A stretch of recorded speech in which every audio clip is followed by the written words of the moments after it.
The Queen is so back! And this is Alwin Ignacio, the diva that you love. Together with me is my kamaring Ulso Maldita. Hi, this is Alex And you are Brosas. watching the Hiti Show. And sa aming difficult round, ang pag-uusapan namin ay ang pagbabalik ni Chris Aquino sa isang, hindi ko alam kung talk show. Basta, meron siyang show na sa Netflix Philippines ipapalabas na ang title ay, Chika. anong ibig sabihin ng chika? Ang chika ay, ang ibig sabihin,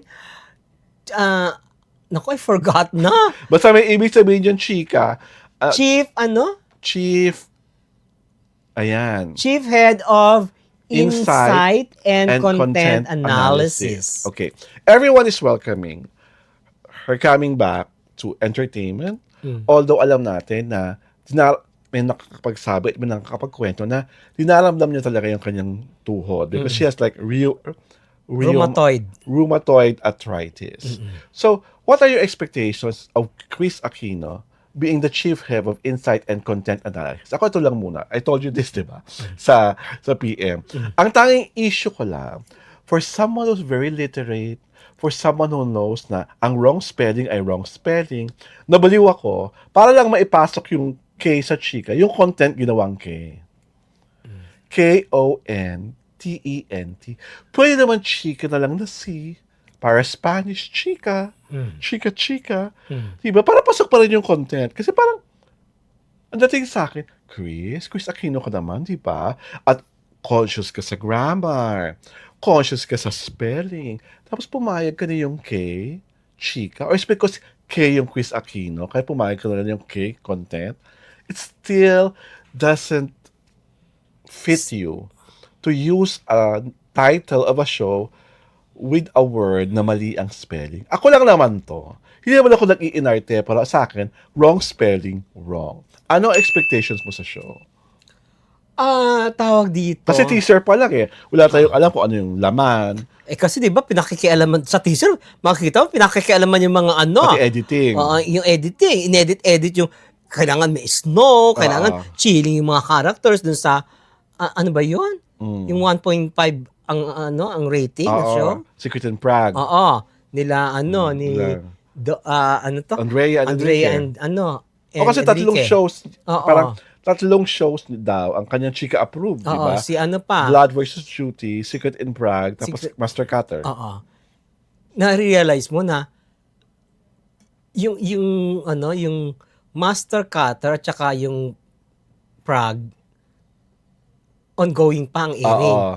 Tapos ni-review niya yung isang Blood versus Duty na tapos tapos na. It should have been si Gabo. Yun ang na-observe ko, ha? Kasi parang, di ba, why review something na tapos na? Baka naman si Gabo is coming in the future episodes. Pwede. Huwag mo na natin intrigahin yung show. Ay, hindi. Kasi, kung talagang you have to start on a clean slate, dapat, yung tatlo ongoing. Or, ginawa mo lang sana, ginaya mo lang yung ginawa ko. I-review mo yung si Gabo, na-review mo yung Someone Sunday, Master Cutter, saka Firewall. Kasi yung magkakasabay ngayon, di ba? Di ba yung gano'n? Ano ba isasama sa equation yung Blood versus Duty? Alam mo to si Chris kasi, may Anna Wintour vibe. Okay. Di ba si Anna Wintour, na mukhang, pwede ko sabihin? Wag na. Kasi Anna Wintour, ang drama sa buhay. Di ba? Kasi Bible truth yung kanyang, yung sinasabi niya. Lalo na pag fashion. Pag fashion.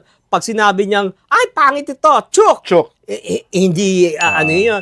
Hindi ba? It's so outdated, chuk! Chuk. Di ba? Kaya nga may movie di ba? Pag sinabi niya, mauuso ang miniskirt.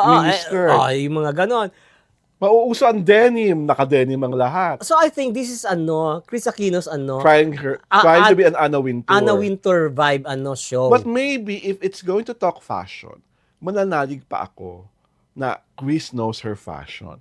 But as far as filmmaking, medyo skeptical ako. At saka naloka ako doon sa Kasi hindi naman talaga siya into editing, into cinematography, into production design, di ba? Yes, she has a team of people, But maybe because she has worked with some of the better directors, kaya feeling niya may knowledge and may knowledge siya about these things. But for you to review and criticize a TV show, dapat talaga ekspertong totoo ka. Oo, kasi this show is tawag dito, is based on authority eh. 'Di ba? Parang she plays a very authoritative Because she's person. the chief of the head Oo, something. 'di ba? So, if you are to correct TV shows, scenes in any TV shows, tawag dito, what's your background? Diba? Yun nga, kung ang i-criticize niya pa, talk show, game show, pwede eh. Kasi yun ang expertise niya eh. Yun ang Yeah. forte niya. Pero TV production, Di ba parang, wait, that's insanely, wag naman ganun. Alam ko maganda ka, alam ko mayaman na mayaman ka, alam ko you have resources, and I am admiring your chutzpah, I'm admiring your confidence to face the camera again. But for you to talk about a TV show that is produced by a whole village, and you are parang trying to be the authority about it, you're not even near the level of Charo Santos or Wilma Galvante or Lilibet Sonable, or is that girl in ABS-CBN now? Si Cory Vidanes. Si Cory Vidanes. Hindi mo ganun ang level mo, Chris. Di ba na talagang maupo, makikita agad ang strengths at weaknesses ng show. At makakapagsabi na palitan yan. I think kasi, Chris, what the production wants to send off as a message is Chris has to put sarcasm Pwede. in the show. Oo. Because they felt it's only Chris who can do that. Who can get away with it. Oo. 'Di ba? Hindi mo ba napansin? Walang ginawang tama yung tatlong show. 'Di ba? Dapat pati dress, dapat yung suntukan. 'Di ba? True. So, siya yung she provides the sarcastic opinion. Okay, she's providing the sarcastic opinion, but of course it's going to unruffle feathers and hurt the sensibilities of most people. Diba? So, is she ready for that? A backlash na, sabi gusto niya yan.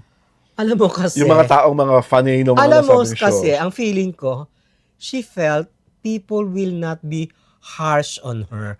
Kasi Because of nga her may condition. sakit siya. Okay. Diba? Kasi ang unang sigwada ng mga comments, welcome. Diba? Kasi we only saw the teaser.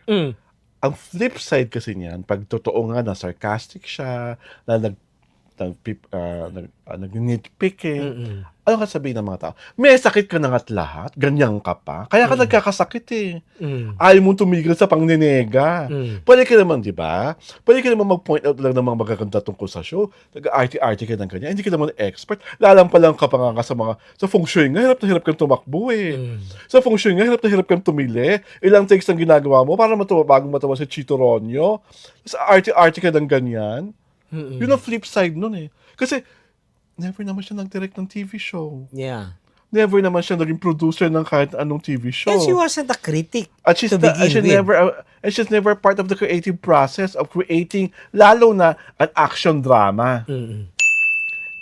Ang kasi... Kasi yung critic, kasi ang pagiging critic naman subjective eh. If you have the knowledge, magbabasa ka ng libro, nanonood ka ng pelikula, pwede. Pero for you to say you're the head of authority, and then you're going to isa-isahin mo, it's nitpicking. At saka hindi. What the show provides and what the show espouses ba yun? Is that this is the kaartihan of Chris Aquino. Everything is kaartihan. Because kaartihan is spelled with a capital K. Okay. Well, I'm excited to see it's going to offer kasi sa teaser pa nga lang, Yeah. nagkakagulo na ang lahat. Yeah. And I'm sure yung first episode noon, whenever is it going to be shown, bombastic yan. Tsaka magta-top 1 yan Oo, sa Sa Netflix. Netflix. At tiyak may bonggang press con si Madam. Hi! That Diba? I'm not sure of. Diba? Kasi And nga then Netflix ano. Philippines yan eh. Oh, Netflix. Oh. Pero kaya Netflix Philippines, pag tiyak magpapapress ko dyan kay Madam, hindi pwedeng wala. It's her grandest comeback. Tapos ano yun? Ganun lang. Ganun na lang. Teaser na lang. Diba? So, hey Chris, we're looking forward to your show and we hope you really are the chief of whatever authority you're trying to say. Again, pakipalitan yung K kasi nakaka-upset. This is Alwin Ignacio, the diva that you love, na iniimbitahan kayong manood ng The TT Show na pinapalabas tuwing Sabado at Linggo alas 4 ng hapon sa aming Facebook pagina at sa aming Jaya Tirada YouTube channel. Kasama ko po ngayon, syempre pa, ang nag-iisang ultra baldita. Hi, this is Alex Brosas. And thank you for watching, for supporting, for loving, and for subscribing sa The TT Show. Tarayan at Halakayan Showbiz Edition.